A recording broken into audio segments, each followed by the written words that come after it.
যোগ্য নাগরিক, একজন দেশপ্রেমিক সৎ নাগরিককে আমরা হারিয়েছি। উনি আমাদের কাছ থেকে চলে যাওয়ায় আমাদের অপূরণীয় ক্ষতি হয়েছে। বিশেষ করে বাংলাদেশের এই দুঃসময়ে তিনি যে হাল ধরতে গিয়েছিলেন এবং আমরা আশা করেছিলাম তার মধ্য দিয়ে, তার মাধ্যমে বাংলাদেশের বিভিন্ন ক্ষেত্রে আমরা অনেক সংস্কার আমরা আশা করেছিলাম। এবং ওনার সাথে আমার ব্যক্তিগতভাবে উনি যখন এলজিআরডি দায়িত্বে ছিলেন সেখানেও ওনার সাথে আলাপ করেছি।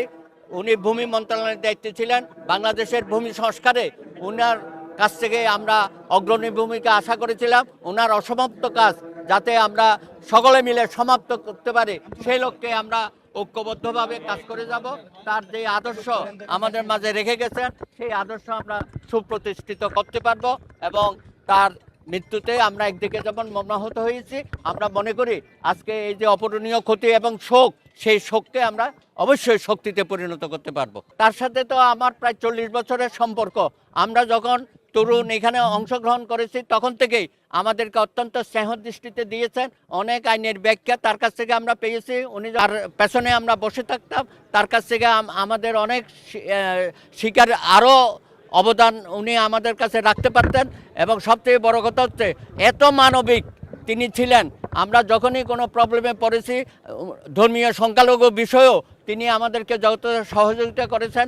অর্পিত সম্পত্তি আইন এবং ঢাকেশ্বরী মন্দির সহ বাংলাদেশের অনেক দেবত্ব সম্পত্তি যে ব্যাহত হয়ে গেছে, সেই সব বিষয়ে যখন ওনাকে আমরা অনুরোধ করেছি, উনি আমাদের জন্য আইনি লড়াই করেছেন। এবং জীবনের শেষ দিন পর্যন্ত ঢাকেশ্বরী মন্দিরের বিষয়ে তিনি আমাদের আইনজীবী হিসাবে যথেষ্ট ভূমিকা রেখেছেন।